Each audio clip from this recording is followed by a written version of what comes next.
Good morning, everybody, and welcome to our latest webinar podcast session, where today we're going to be talking all things Amazon teams, blueprints for success, and setups in-house agency recruitment as well. So we've got some good guests with us today. We have literally got the Holy Trinity. Again, I said this last time as well. In-house recruitment and agency as well. So I think a couple of intros first before we kick off and get into the detail. Emma, would you like to go first? Yep. So I'm Emma, head of seller at Venture Forge. I work predominantly with the seller team, and we work across the clients through seller hybrid moving into vendor. Thank you very much. Patrick? So I'm Patrick. I've never done this before. I'm Patrick Murray. I'm a senior partner for Amazon Marketplace and retail media recruitment at 3Search, working with brands, agencies, aggregators, and SaaS ad tech platforms to build Amazon capabilities. Thank you very much. And James? I'm James. I'm VP of Ecommerce. New announcement. At a company called Paladone, we sell licensed gifting products, things like Gabby's Dollhouse. He's just scored me some good bits. Yeah, Amazing. some Minecraft products, Disney, Marvel, lots of other bits and pieces. And yeah, my role is really heading up the team, making sure we have the right people, the right resources, the right capabilities in order to continue scaling. Thank you very much. Did we just get an exclusive then as well? Yes. There we go. Perfect. Well, thank you very much for joining us, guys. As always with these things, if anybody has any questions, please do bob them into the chat as we go through, and the team will be answering those in the background. My glamorous assistant should pop a poll up on screen now as well. So if you could all just take your time just to read through it and answer those questions accordingly. I guess, look, let's kick into it then and start to talk about kind of skills and teams. Emma, if I come to you first then, what's the biggest capability gap you see in Amazon teams today? The main thing is resource. I think as internal teams grow, they don't take into consideration the amount of work that Amazon takes for you to scale and, I don't know, go across the pond and grow within Amazon itself. There's so much work that has to be done, and without the resource behind it, there's little to no point in trying to scale growth. I feel like we're just going to repeat exactly what we just said in our last session as well. Yeah, it's the people and the resources, like, Yeah, so 100%. vital. Yeah. Yeah, for me, it's not the direct resource either. It's a resource in the wider organisation. Yeah. Teams like finance, teams like creative, marketing. It's not necessarily just the people that are 100% dedicated to Amazon. The wider org needs to be able to grow as well. And also that wider organisation understanding Amazon. Like, I think I said in multiple podcasts that the amount of questions that I get from FDs, because Amazon is so niche with how it works from a money stance and making their month ends meet, and they just can't do it. And that resource, that can take up days behind the scenes, just trying to make sure that you're getting the money that you need from Amazon. Yeah, our reconciliation process for Seller Central in the US can take up to 2 weeks if we try and match our systems to what Amazon are telling us they're going to pay. And, you know, that isn't sustainable. Yeah. And if you add in new accounts, new brands, we're constantly adding new licenses, it'll fall over very, very quickly. Yep. Yeah, 100%. We talk a lot to brands where they're not an Amazon first brand. Probably very similar in your world. It's a piece of a puzzle, and trying to get a business to understand how Amazon works is difficult because you have to play to their rules. We're in their world. The first thing is fees. How much? Yeah. And it's like, Just because, like, I guess historically, right, all these businesses a lot of us work with them for were set up before Amazon existed. So they weren't even built with Amazon even as a twinkle in their eye. It was just like not even necessary evil. It was doesn't exist. And then they've kind of evolved, adapted, and the people in the senior leadership roles have likely never traded an Amazon account or got there through an Amazon pathway themselves. But when you allude to the kind of Amazon first brands, you can see how they can scale and move so much quicker when they were built with Amazon in mind, even when it's sometimes not even the major channel. The way they kind of navigate the ecosystem is so much more efficient, and they know where they need to plug the gaps and what levers to pull. Whereas in a more matrix organization, when Amazon isn't one of the priorities, it's like you have to go through this person, this person, this person, and none of them have a clue about Amazon. And then it's a bottleneck, and they're like, we don't really know about it. Because like the way you look at it, and I make this joke a lot, is like, how many other divisions are a team of one? Whereas Amazon, we joke with the Amazon team of one, where it's just you do Amazon. It's like you don't just do Amazon. But yeah, to answer your question, it's kind of like senior leadership is where the biggest gap is from what I see. But it kind of plays into both of you guys, the knowledge base or Amazon IQ at that senior leadership level. A lot of the time, is the biggest gap. I think you're right in saying that, because it's always just seen as another channel, and it'll behave exactly the same as a retailer or a grocer or something, but it doesn't in every way. No, someone gets given it as like you've got to spare a couple hours a day. Yeah. You can do Amazon. Yeah. And you're like, Or you get promoted and you're like, we'll put Amazon as the bolt-on in your job. Yeah. Like, no thanks. Yeah, go on. Go on. Yeah. Yeah, I used to manage very early days, 13 or so years ago. I used to manage big box retailers and e-commerce. So I used to manage B&Q at the same time as managing Amazon. Now that doesn't work because they're two completely different business models. They're two completely different ways of working, two entirely separate P&Ls. But the good thing it did give me was an understanding of, okay, these are the pressures that they feel on this side. Now I can talk to them in their own language to actually be able to get those buy-ins and to get them to work in slightly different ways. Yeah. Would they have the same supply chain infrastructure? Would you like the same demand planner or merchandiser? In that organisation, we had one demand planner, we had one merchandiser, doing everything. And Nice. but we also had a warehouse that wasn't capable of doing individual pick and pack, doing case packs even. So I had to go in and really teach them how to do all of those things because it wasn't a muscle they had. They didn't even know it existed, let alone train it. And that was how I had to help them grow. But when you put it into the terms that they would get, you know, you said earlier, those senior leaders, they've never had to manage Amazon, but they all remember 20 years ago when Tesco were coming in and ripping up all the rule book, changing the way that everybody worked and setting everything from scratch. They pay when they want, they pay you what they want, they charge what they want. Yeah. Fines and all that sort of Fines stuff. and Yeah. everything else, exactly. And when you talk to them in those terms, it's like, this is just Tesco from 20 years ago. Yeah. You're going to need to learn to deal with it like you deal with Tesco. Other supermarkets are available. So how, just sticking on that senior leadership piece, 'cause I think this is quite important. How do you maintain commercial control then in that non-Amazon first business? Is that even possible to answer that? Hire James. Pick up the phone to me. I'll pick up the phone to him. Send us an invoice. No, it's very complex because different organisations will be at very different points in their life cycle. You know, for Paladone, we were doing brilliant business anyway. We were growing as an organisation, but this e-commerce piece was stagnating. It was actually shrinking, and that wasn't in line with market. We've now grown massively year on year, but our starting point was actually we didn't understand how much profit we were making per unit. We had to really understand per unit economics of every single item that we were selling. And we don't even have the biggest number of SKUs in the world. We're selling about 350 products globally. That's not huge. There are people selling 50,000 different SKUs. And to actually understand and have the data on that was the key thing for us. Because everything else flows from that.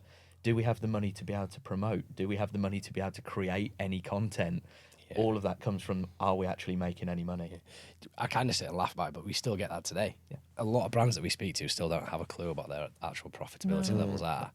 Or they'll have certain products that make margin and some that don't, and they just don't know. Or they think that some do. Yeah. And then when you, like, we go down to, like, the SKU level and we look at the profitability from all overheads that are associated. And there's some brands like, this is the one that makes us the money. And you're like, no, it's not. Get it out now. Is that a skills gap or is that a resource gap in most businesses? A lot of businesses, if you think traditional retail, when they go out to sell something, they are told, this is your product and this is your price, go and sell it for that price. You might have 10% wiggle room. When we're thinking in terms of Amazon, we're all thinking pretty much down to an EBIT level because we're thinking about our cost to serve. We're thinking about how much money it costs for us to actually ship that product out to an end consumer. We're thinking about all of these things. These guys don't need to worry about that. If they've got their price and if they hit that price, they expect it to be profitable off the back end. Whereas we can't think in those terms. You know, when I joined Paladone, I joined on the 2nd of October, which in 2024 was actually the day before the cut-off date for Prime promotions and for some of your Black Friday stock. I said, what are we doing on Black Friday? And they said, nothing. I said, what, you have no plans to promote anything during a key sales period, and we're a gifting brand? And they said, we don't make any money. And I said, well, the business is open. Yeah. How can we not be making any money? And when it came down to it, our profits were comfortable. We were very happy with everything, and everything looked completely fine. But they just had always had this drip feed of, we don't make money, we don't make money. You can't promote, we don't make money. Yeah. Because on a P&L, it looks very different, traditional retail versus us, because we have a very different cost to serve. Yeah. So once I broke that down, we actually went from, and I'm happy to share these figures, year one on vendor, we had only sold £65,000 worth of promoted product in the last 12 months. And last year we did about £3 million of promoted product sales. That's why he's a VP, everyone. It shows you how much was being missed, and it came down to that knowledge gap. They just didn't realise that actually the profitability will look different, but provided that bit that you keep in your bank account at the end of the day is the same or more, everyone's happy. Going to your question, Josh, I think there's still a massive knowledge gap, because and I'm sure you've all had it, you speak to a lot of companies at a senior level, again, never done Amazon, and they're like, Amazon doesn't make money. They're like, you can't, and they'll say something like a flippant, they'll say a flippant comment. I'm like, hang about, you've obviously not got the right person looking at it, because what they've done, and no, this isn't disparaging to the people they're hiring, they're having someone who runs it, who's never done it, doesn't understand it, thinks it can't make money, hires an operator who has never had to get into the level of minutiae such as ASIN level profitability, right? And there's this massive gap of knowledge between them. And then what we hear about is people hire at that senior level, like a James level. Other people are available that get into that level of detail, and they go from going, it was an awareness channel, or we just have to be there, it's a necessary evil, loss making, to it's our biggest and most profitable channel because we're operating properly, because we understand the hidden costs, as people might call them, to actually operate on Amazon and make it profitable. So I still think, again, probably goes to that knowledge gap. I think you're probably going to hear me say that quite a lot on this podcast. But it seems to be the same thing over and over. But more and more businesses seem to be investing in it, whether that's through agencies such as yourself or actually hiring a more senior member of staff internally, which is hopefully a positive for us all. Yeah, 100%. You said something quite interesting then. You said operating properly, not just operating. And I think that's what a lot of brands do miss, is they'll operate Amazon, but they don't really do Amazon. There isn't the strategy. Like we always say, you have to treat Amazon like you do any other marketing strategy, any marketing calendar that you have within your e-commerce space. Obviously, there's Prime Days and they're unique to Amazon, but you should treat it exactly how you treat an e-commerce store. How many Prime Days are there now? 3 more since we started this. 5 this week. Question, And each one is now 5 days long. It's just a year-long Prime Day. We laughed about it, but we were talking about this on a previous session that we did, and a lot of brand strategies isn't necessarily discounting or promo or peak season. Now it is everyday low pricing, because that's the way, not in all cases, but a lot of Amazon business model work. It's volume. As you rightly saying, then once you get down to that level, you've got the ability to drive more supply chain efficiencies and et cetera, et cetera. So I think going back to the point of operating properly on Amazon is a key factor here. And it's what properly looks like for that business as well. Because it can't just be, like we were discussing earlier today, it can't just be a cookie cutter. No. Because every single business will be completely different in the way that they're set up, the way they're structured, the way they actually work internally. You'll have different reports. I mean, I'll never ever recommend it, but some places Amazon reports into marketing. It's the worst place for Amazon to sit.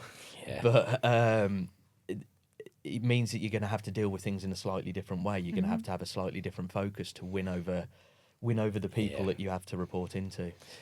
I've been in Amazon world, I think, nearly 5 years, something like that. And when I first started, that's every conversation was marketing, or it was sales, or it was somebody's PA or a cleaner or somebody doing it. Whereas now, as you rightly say, it's becoming a division in a lot of businesses, whether that's a central division or an individual country or county division or whatever. It's growing so much. We've talked about kind of the pitfalls, but what does success look like from a team and a makeup perspective? And I'm very aware this is a really broad topic because everyone, as you rightly say, is so different. But how do you know what you need to make Amazon a success? For me, it's like you've got all the team on board. I think, like you mentioned with like the FDs, you've got the marketing departments. Everyone needs to have a real solid understanding of what Amazon is doing moving forward. They can't just dip in and out. If you've got an FD helping operate the costs on the side, and they're not solely concentrating on it as part of the business, and it's just never going to work. So I think if everyone's singing off the same hymn sheet, everyone knows what's happening with the next 6 to 12 months on that calendar, then I think you've got a real strong ship to sail with. And it's something so simple, but it is often thought as the side piece of the business, and it just can't be. Yeah. How is it looked upon internally? Is it the Amazon team, or is it the Amazon team, or it's just part of our business? Because, like, again, these people aren't going to be easy to win over. Like, you've got to think, you've got to be sympathetic. Everyone's busy doing what they've been doing or what they're told to do. So it's actually the impetus, if Amazon's a new team, is kind of on them to win the others over, as opposed to the other way around. And I think, like, that's how you're going to be able to, like, prove it once you kind of get the relationships. The conversations are flowing a lot more easily. They understand how Amazon operates in terms of price matching. And there's not like loads of conflicting, what's the word I'm looking for, marketing campaigns and promo campaigns going cross channel all the time. But it's everyone's so different. Like, if it's an Amazon first business or it's an Amazon only business, I mean, none of that other noise matters, Exactly. right? It's like we have someone doing it, it's making us shitloads of money. We're nailing it. It's perfect. That would be my view. Yeah, I think my first few months in an organisation are always just being a politician, and we've talked about this we before. love it. Yeah, because I've got to go to people and say, look, I'm going to cause issues on this process. This process is going to need to change, or I'm going to create lots more work for you in this area, or this is going to need to look different. We're going to need to be thought about as business as usual in this place, whereas right now we're a tag on. That's not going to work anymore because it's not scalable. And what I need to do is just really win people over. So exactly to your point, it's the Amazon team. It's great because they're a partner to us. Because if you think about a new product development team, before it might just be they just need all this packaging work done. They might need all of this, but we can go to them with all of this data about what the trends are, what people are spotting. We can be a partner to them, and we can actually support them in what they're doing and make their lives easier. And if we just do a little bit of that, that goes a really long way and can actually really help what they're doing. So a lot of getting people on side is the big thing. But then it's making sure that if there might be a surprise coming up, everybody's aware of that. So when I joined, again, at Paladone, very, very, very, very early days, I looked at our terms that we had with Amazon, and they were all over the place. We had different terms against different agreements. We had nil returns rights on some vendor codes, not on others. It was in a real state, and unfortunately, that was the agency that we were working with historically. Not Venture Forge. Definitely not. No. But they, if they ever needed a cost price increase, they would just open up a new dummy vendor code that didn't have any of the terms carried over to it to then push that through, which meant Amazon on one product could order in 8 different prices with 8 different sets of terms. How is that even possible?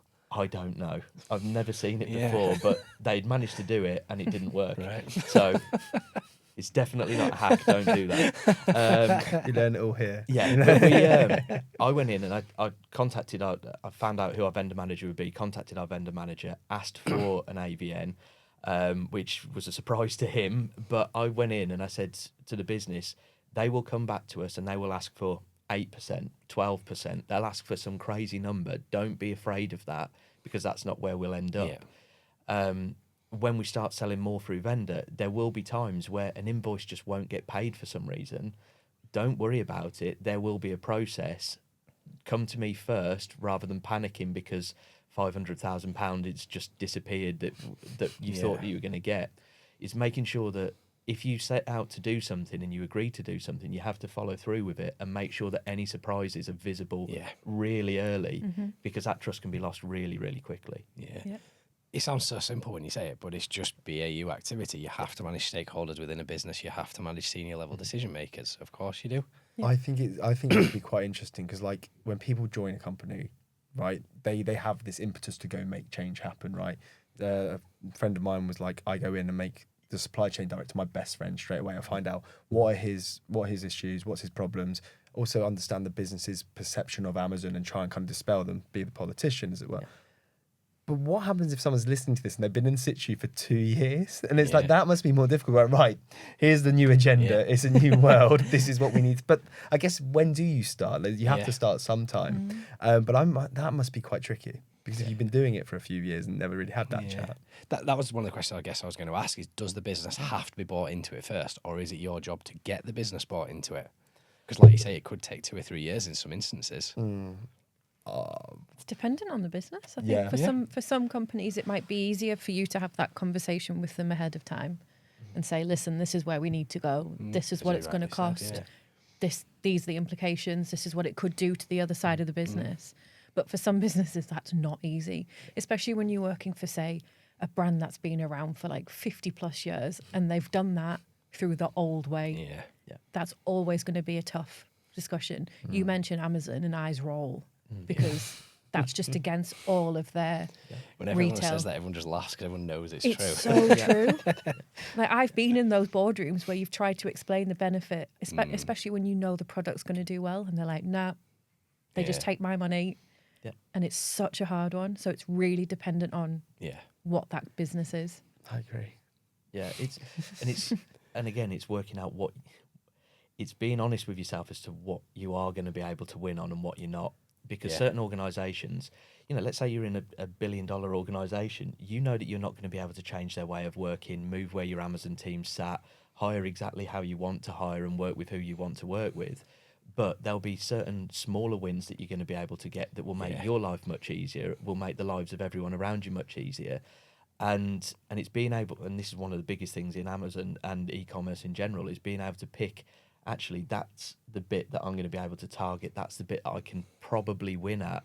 Because with organisations like that, where it's just that kind of, even if you try a slow drip feed of trying to help them along the way and coach them and see all of these things, it might be that there's just one headline win that will actually flip them, or it might be that actually just lots of little wins. Like, we've just found a 20 grand saving in our supply chain. We've just found another 40 grand saving in this. And all of those start to add up to them thinking, actually, we're making money now. It could just be that 20 grand was always there, and now you've made it visible to them. But just displayed it in a different way or something. It's learning the language, isn't it? Like you said, it's bringing it to the table in how they understand how their business runs. We've seen it time and time again with businesses where they are very against it, and then you rightly say it's something like a chargeback or a supply chain issue or something where you've just gone, actually, it's not that difficult, and we've just shown you this, and their mindset all of a sudden just flicks, and they become an Amazon first business. Who knows? Who are they? Jumping on to talk about scaling. So, of course, look, as every business scales, costs increase, and that's not what everybody wants to do. Sorry, Pat. How do you scale, first of all, without increasing headcount? Because there's a complete flip conversation, but how would you?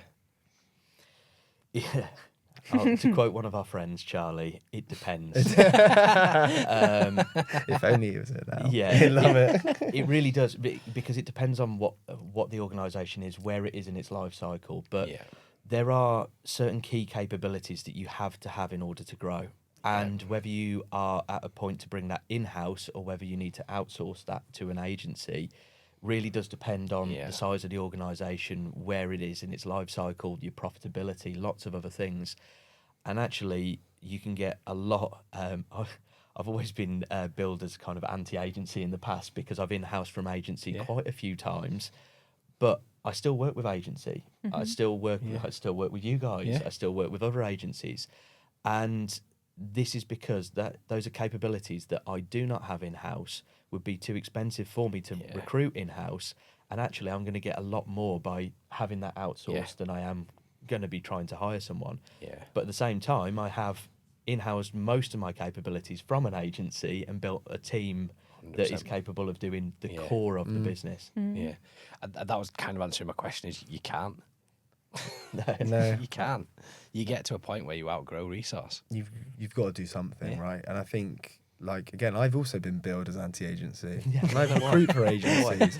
But I like, even when I'm speaking to companies, and not speaking about recruitment, you have to listen. You want to bring this in house. Is that a full-time job? Is that something someone actually wants to do as a full-time job? And what does success look like? And you kind of start figuring it out. And a lot of the time, I'm like, get an agency, because it's not something we want to. I personally would want to.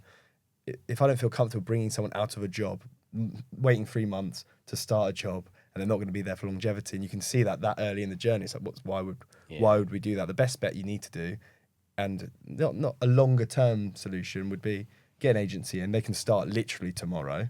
I mean, if you want them in 5 days, if you want the candidate in 5 days a week in an area that has no talent for Amazon, and the agency's never going to do it, so go to the agency anyway. Build around the agency, let them scale it, grow it, and invest in them as a partner. And then if you still in the future want to bring it in house, work with the agency when it is a full-time job to scope out the role, and then start transitioning it back in house and pick up the phone to me, and then I'll do the rest for you. But like that's the thing. Like I don't think. I actually do think a lot of the time the second hire should probably be an agency in between. Yeah. Have the first Amazon operator, then go agency, build. Person owns a relationship with the agency. Yeah. Everyone's aligned that they might come in house one day, because there might be a point where the costs get to a point for the agency. It's grown so fast that it costs a lot, right? Yeah. And then you're actually bringing it in-house. 100%. Having someone there is actually more cost efficient, and there's a job for that person to do. I think that's what gets missed in a lot of the times when people want to in-house it. It's like, is that actually a job? Yeah. What's the longevity of it? And this is someone's life. This is someone's life. And I think that gets lost a lot of the time when people pick up the phone to hire. There you go. Yeah. And there's a whole... Sorry, I think James hit the nail on the head saying that you've built a team based on what's needed for Amazon. And I think people really forget that if you want to scale and grow on Amazon, it isn't just a one-person role. If you're looking at ads, I love it. I will get you all the hires, don't worry. But you need at least 2 people. If you really, really want to grow, you can't just rely on somebody to do it all, because their time is going to be so stretched. Yeah. Like, look at the time that our team spend on case answers. It's the smallest job. It's the smallest jobs that nobody thinks about. Yeah. And one product going on an and-on cord that's it. You have no sales now. Yeah. But and exactly right. And this is the thing. That team that I have, the core of it is in-house, but then we also have outsourced things like chargebacks. We've outsourced other bits and pieces because we don't want to be doing that. Yeah. Like, I know how to do it. It doesn't mean I want to be raising case after case after case, trying to do that little reconciliation piece. It's a time drag, and one that I can get cheaper by actually doing that externally, or I get a better service. 100%. Like you lean into, I guess, like anything, lean into your strengths and what gives you energy and passion, right? And then what you can't do, you get someone else to do for you. I like it simply put as that. If they're going to be better at it, if a lot of companies would have like ads outsourced if they had a small Amazon team, right? Because that person isn't as strong on ads as perhaps an agency would be. So that's kind of the simplistic way I try and look at it. Yeah. Ads would always be the last thing that I'd bring in-house. Out of other than things like the chargebacks and the other bits and pieces, ads are the last thing, because the thing, it's continually evolving. And when things like AMC come in and like all of these other bits and pieces, it's very difficult for people to stay as up to date as possible on that, and also to actually have the same depth of knowledge and capacity that an agency would have. But again, back to what I was saying a second ago, these outsourced people, they are still part of the team, and I will work with people that I like working with, people that I enjoy working with, people that I trust, in exactly the same way as if I was hiring someone. It needs to be that, because another trap that people fall into is they just send over the stuff they don't want to do. And it's like, I don't enjoy doing this. Sort this for me, fix this, go and do this. It's a partnership both ways. And actually, you guys are going to get more out of that relationship. And on my side, on the brand side, we're going to get more out of it if we all enjoy working together, because actually we're all then pointed in the same direction. There's not going to be any resistance from either side. 100%. We all know what each other needs. It makes everyone's life easier. There's a whole ecosystem. 100%. There's a whole ecosystem that sits around it, though, isn't there? If you think about it, from staffing to structures to tech plugins to AI, which I'm sure will be spoken about a lot during this. And I think you've really got to encompass all of those in all of it, because as you rightly say, not one person cannot do everything. But I think to go back to the point, if you want to scale an Amazon business, you absolutely have to scale headcount, tech, team in all capacities. Yeah. Because otherwise you're just going nowhere. Yeah.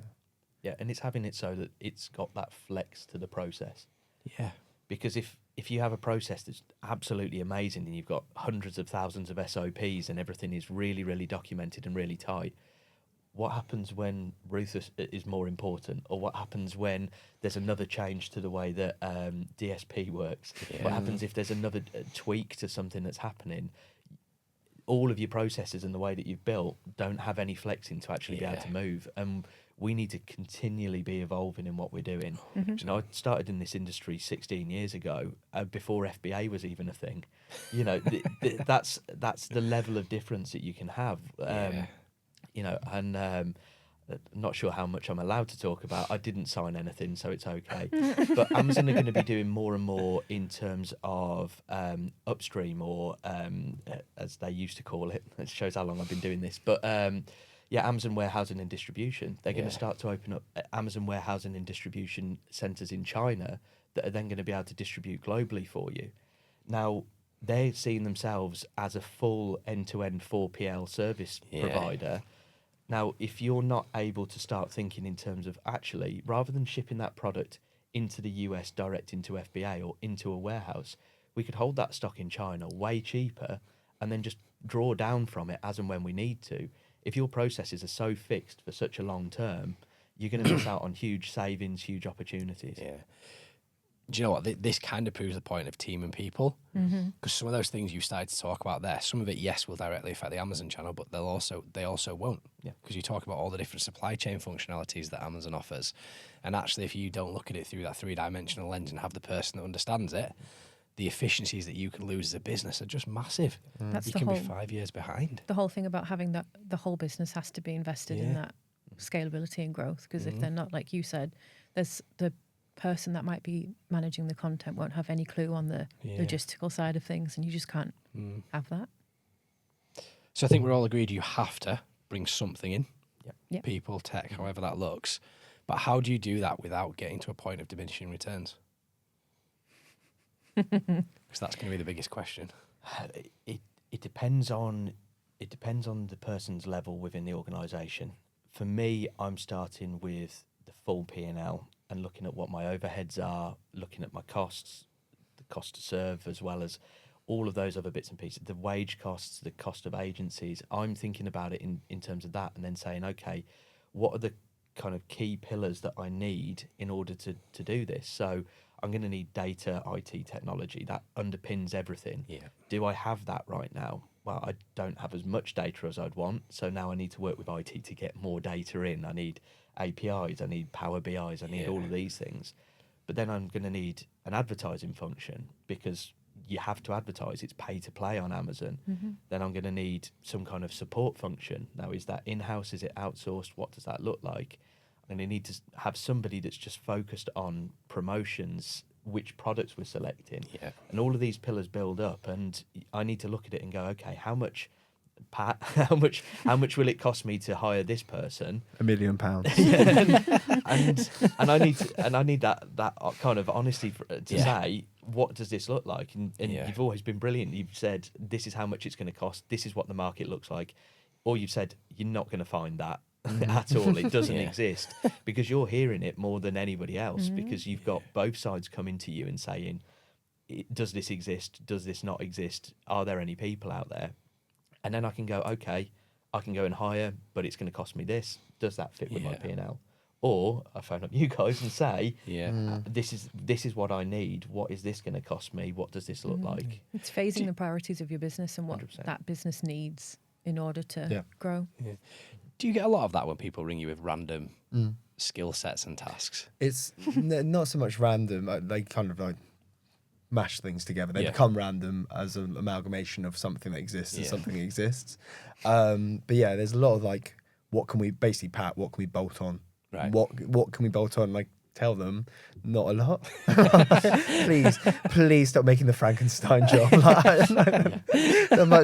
So then once I've got a list of 15 things I've created with them, then I've got to go find it. I've got to create it myself. But no, it's a lot of the time. Like, I think everyone, it's talking about diminishing returns. Everyone wants their money to go further, right? And that doesn't stop at the people that they hire. They want someone to be able to do X, Y, Z, and then A, B, C, D. But I think it feels like people are becoming a bit more realistic of what they can get out of it. And there are some people, by the way, who are really, really strong, and they tend to be seller focused, really strong on Seller Central, like the account management stuff, and they're really good at ads at the same time. But their catalogue is always relatively small, right? They come from an Amazon native brand where they probably hacking the system, not using the one that James mentioned and sold earlier.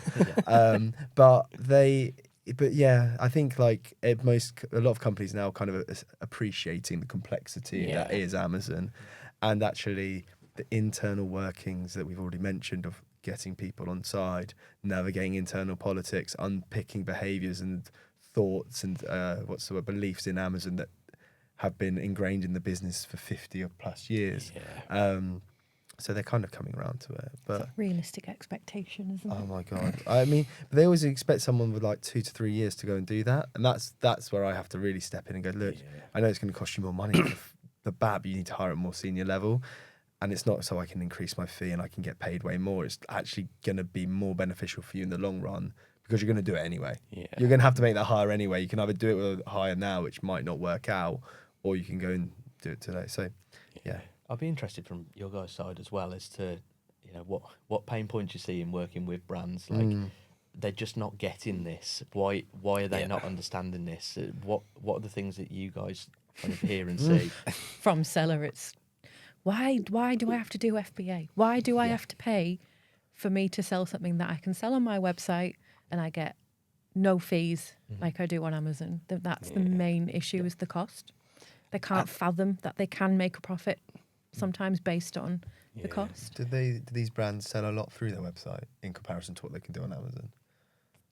It's dependent. I think with the brands that we speak to now, they are a lot more accomplished in what they do in retail, so they have an understanding. Great. And they have the backing in order to be able to scale on Amazon. But it's that the day-old retailer mindset that we do struggle with, and that is, why does it cost so much? Why are they taking all my money from me? And it's just that simple. And it'd be really funny if you looked at how much they were spending on Google Ads. Meta in order to drive the people in to actually see it. 100%. And that's it. Like, we used to have that chat loads when Amazon was like, even like 5 years ago, when people were like, oh, Amazon's a necessary evil with a lot of brands. It was like, we want D2C. D2C is our priority. And they're selling something with like an ASP of like 6 to 12 quid. And it's like, no one is going, or even going on Google trying to find the product or that. And it's like, no, we don't want to be on Amazon. It's like, you're primed. You're primed for Amazon. You're like in a commodity product. If you can get the listing and everything optimized, you might come up quite high in the search as opposed to someone's going to buy it from your .com website. 100%. They're still going. Are you buying into existing traffic, or are you having to buy and create it's brand? mental. I was going to say, just to answer your question from my side, I think there's two things. One is exactly what Emma said there. Brands don't think they can make money through it. I think the other one I see is brands expect the channel to be too margin rich, and then for underinvest or don't properly back the channel. So they believe it can behave exactly the same as a retailer, for example, which it's just not going to. So actually, you rightly say, trying to convince them to do it is complete baby steps. When you show them the data, though, like we've been in calls where we've shown somebody the data behind it, and they are like gobsmacked at what other brands are making on Amazon, and they're like, what? Like, how have we missed out on this? And it's because their eyes just aren't open to what the potential can be. And then you go look at things like share a voice, and all of a sudden it's like a penny drop moment, and they're like, what? I bet it now. How, here's a question for you. I know we're turning the tables here. I like this. How, like, going back to the point of us, like James and I speaking from like an in-housing perspective, right, and saying we need our people like a James or whoever I place to go and win the hearts and minds of finance, supply chain, etc. How ingrained do they let you guys into their broader business as opposed to like having an Amazon wall up of it as well? Everyone is different. The clients that we work better with absolutely ingrain us into that business. They will show us, EBIT. They will go to that level of giving us true transparency. Where it becomes hard, and sometimes because of the way brands operate, you can't see that, and that's got to be part and piece of the puzzle anyway. But I think the more transparency we have, the better we can be. Treating us as the team. Yeah. Again, James mentioned about everyone has to be part of that team. And what we benefit from, and it's what we say to our clients with onboarding, is we are now just your Amazon department. We just don't sit at the same desk. Yeah. And that's when we see the most benefit from working with the client. Yeah. When they treat us as one of them, and we almost treat them as one of us, and we have that, that proper relationship, it just works so much better. And I'm guessing that's the same for you. The more you know, the more you understand, Yeah. the better you can be in your service. Yeah. Exactly. Like that's why I was asking the question, because we've been talking about it, and I always talk about it, and it's like, if not that necessarily an agent has to be an alternative to an Amazon team, by the way. I think the holy grail for all of us is we want everyone to 100%. coexist, right? But the closer and more ingrained you as a team would be, that the better it's going to be, because they need someone influencing and taking the internal stakeholders on that journey. And actually, sometimes it's probably better having an external resource having that conversation, as opposed to just like James turning up every day. It's me. You want to talk about Amazon again? You talk about Amazon banging the again? same No, drum. no. Exactly. Day 100%. after day. Yeah. It's trust, isn't it? It's just trust. And as well, if you are internally a team of one, essentially, and you've got an outsourced provider that are an extension of your team, they're also the person that you can rant at. They're the person that is going to actually understand your struggles, and actually will be able to help advise, coach, talk to, and even just like be a shoulder to cry on occasionally. Therapy call sometimes. Exactly. Sometimes the calls you have, like when Amazon changes the goalpost, and like everyone that from the client side is thinking like, how on earth do we go through this? We can become that shoulder, that therapy, to be like, right, we're dealt with this with other clients. We're well versed in this now. We can get through it. The amount of times I sit in meetings and somebody says something, and I'm like, I didn't even know that had changed. Yeah. You can't do that if you're by yourself, can you? You have to have that network and that Yeah. ecosystem sitting around you to bounce ideas off. Yeah. It happens so often, and you're like, all right, pretend you know, but you don't. And it's so funny because we've got a couple of instances of this in our industry. We've spoke at your events before, and people say, "Oh, is AVS worth it? Is having that person at Amazon worth it?" Oh, I had it and it was awful. I didn't get anything out of it. It's like, well, did you kind of get them ingrained in what you do? Did you actually talk to them a lot? Did you actually, or did you just send them case after case where you needed support? How much did you actually lean on them? How much do they like working with you, or are you just a pain?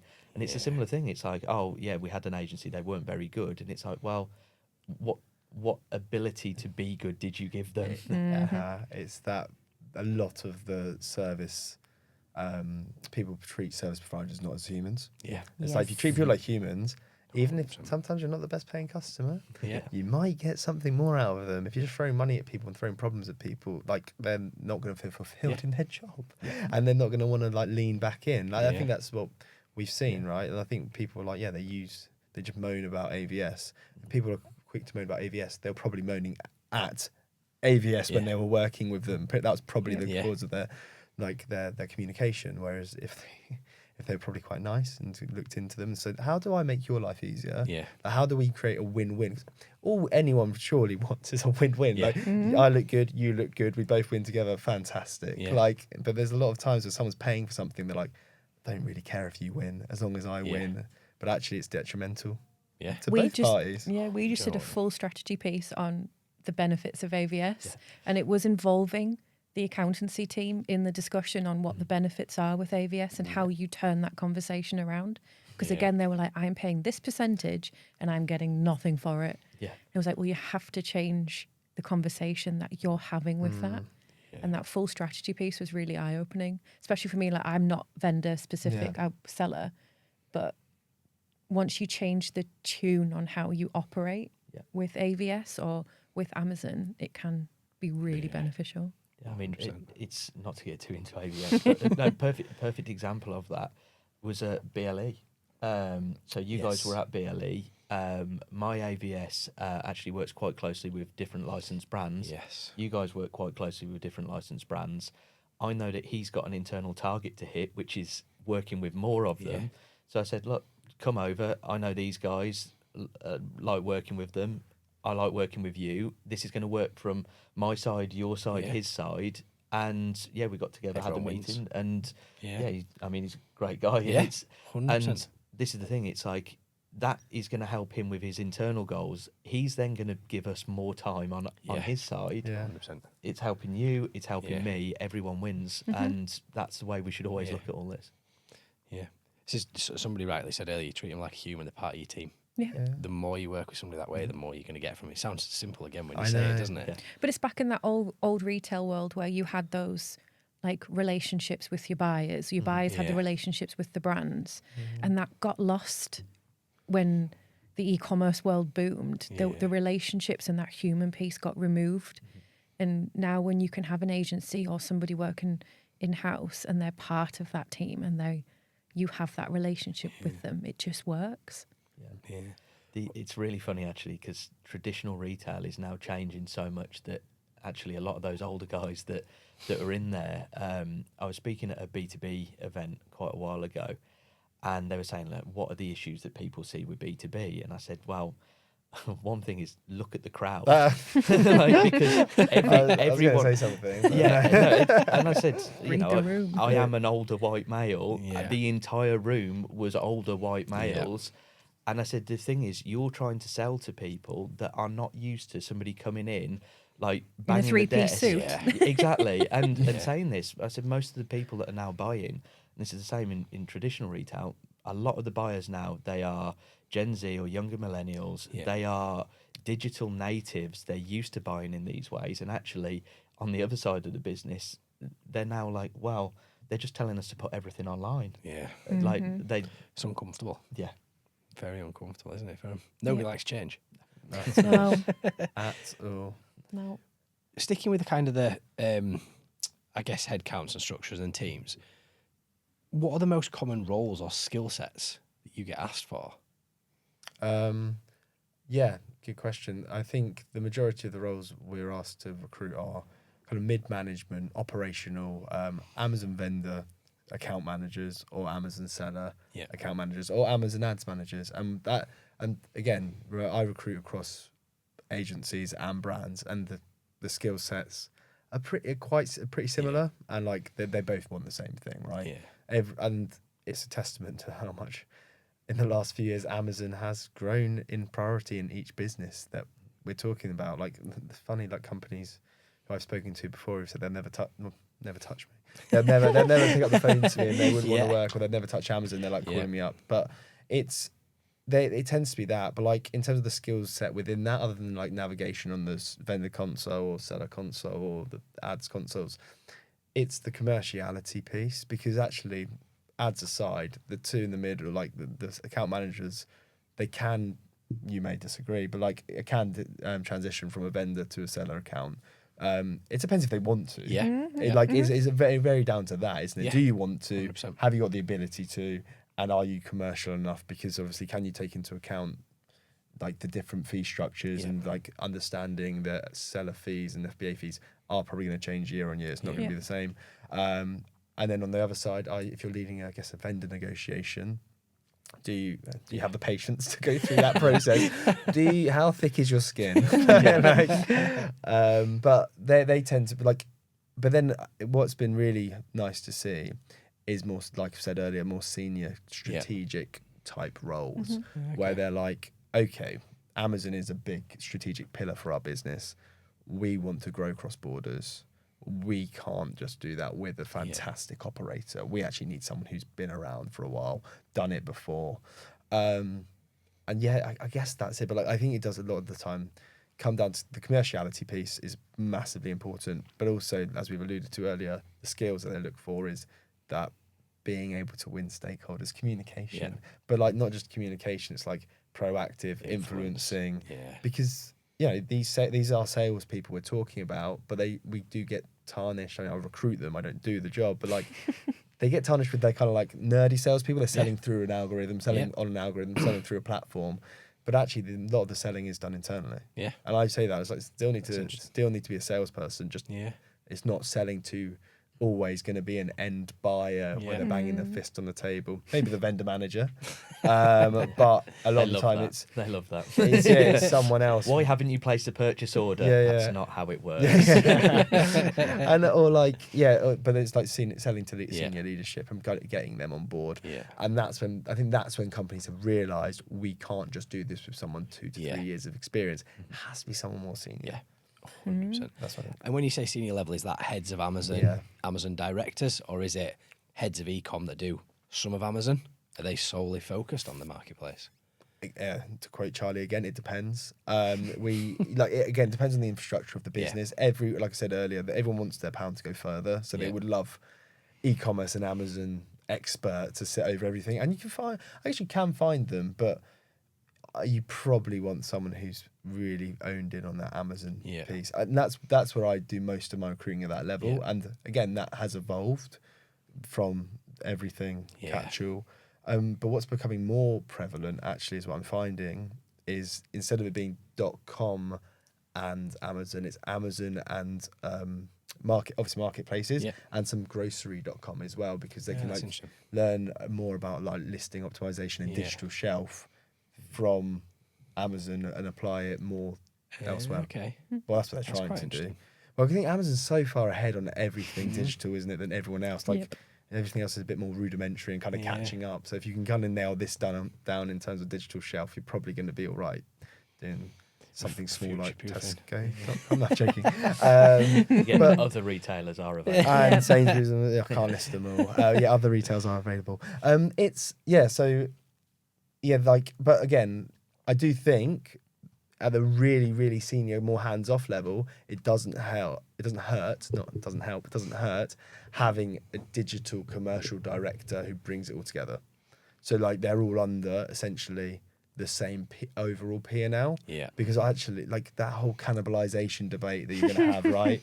Oh, they're shopping on Amazon. That means we've lost D2C sales, which we all know is bollocks. Yeah. The Amazon customer probably wasn't your D2C customer. Yeah. But how we can kind of create an ecosystem that actually impacts itself positively and we can work together. Do you know what we always say? It's going to happen to an extent, isn't it? But the payoff should be far outweighing the negative of those few shoppers that you've lost from website. Mm-hmm. Excuse me, and you rightly were talking about cost of acquisition earlier. Mm-hmm. The cost of acquisition for your own website is, I don't know the actual figure, but 10 times what it is through Amazon. Yeah, you're sat there with essentially 60 million users in Amazon in the UK that are shopping and visiting on a daily basis, or you're trying to scrape around for people. It depends on your entry point. Are you going to pay Amazon, or are you going to pay Meta, or are you going to pay Google? But Amazon now, in the fact that they're also an advertising platform, that's also going to be one of your traffic streams for your own website. Yeah. And if you're not using it, you're missing out on a huge chunk of traffic. Yeah. Even if you're just using DSP, for example, as a sidearm, you can still run that without having a physical product to sell through Amazon. Yeah. And I think that's what people miss a lot of the time. It goes back to what you said, if they're taking over the world, one step at a time. We used to do a lot of persona research for retail versus Amazon. So what were your 3 key pillar personas that shop on your website? And they were the absolute opposite to what the person would be shopping on Amazon. So you're not cannibalizing that person shopping on your website. It's actually very similar at Brabanti. We did a similar piece of work. It's really interesting that actually our shopper profile on our website was slightly older, slightly more affluent. They wanted to have that direct brand relationship connection. On Amazon, we were more likely to sell to people that had also bought granola bars. Health kick.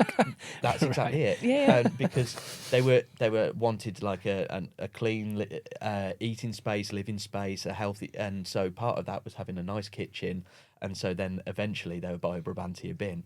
And so actually the way that they got into the brand and what they purchased was very, very different on there versus everywhere else. Any collaborations? No, I tried. I tried. Funnily enough, I won't get one free. Funnily enough, the collaboration that I really pushed for was Frey Bentos pies. Very good. Wow. Because at Brabantia, we were a recommended tin opener because it was the only one strong enough to open up the pie tin. They are actually tough. They are tough. My brother chopped the top of them off with a Frey Bentos. Did he? There you go. Wow. Anyway, bought a Brabantia. What a niche He did. But just on that piece, the way that I tried to describe it as well to some of the SLT members was that personally, I treat Amazon like a shopping basket. Yes. So, like we were talking about having young kids and they're constantly having some form of disease from nursery. Yeah. I needed multiple different products that I needed today or tomorrow. Yeah. And I was able to go onto Amazon, purchase 5 different products from 5 different categories with ease. Yeah. Someone shopping, say, Brabantia bins isn't necessarily going to do that when they're just going straight to brand. Yeah. And that's the market that you're missing out on, that Yeah. ease of purchase. 100%. Yeah, what, Oh, the yeah. acquisition. £5 delivered from you, £5 from the different like delivery from everywhere else, and you spent £35 in delivery fees. When You you've go got on Prime Prime. membership, it's Yeah. free tomorrow. What more do you want? And I did there. Are we selling Amazon? Yeah. Amazon is, and again, this is where when we look at certain organisations, they'll split sales teams into, you look after grocery, you look after mass, you look after discount, you look after after specialty. Now, Amazon's all of those things At once. at once, depending on what the buyer's coming to do and Yeah. the shopper's coming to do, because that convenience piece is huge because it's there, it's immediate, and actually the conversion rates are way, way higher than you'll ever get on a D2C website because they're going with a shopping intent, a purchasing intent. But at the same time, we're able to display the whole range, so you get the tail as well. Yeah. And yeah, it's a completely different mindset that's Yeah. needed. My I think Amazon baskets are mental. Like if you look at the random stuff that comes every single day from my Amazon guy. Show. Nah. Get it up. Well, it's nebulizers and Calpol at the minute, so it's I think really you've fun. demonstrated the point of having the right person that understands that data and can communicate that data in an effective way. That's the whole point, isn't it? The right person in the right seat. Yep. Well, on that bombshell, that brings us to the end of today's session. Ah, That hour's gone very quickly. that's Been wonderful. an hour, another hour. Well, thank you very much for joining us, guys. Hopefully you found the conversation worthwhile. fun. And thank you to everybody that sat and listened. As always, if you have any questions, feel free to bob them through via the website, and we'll, of course, reach out to everyone individually following this. But thank you very much for your time.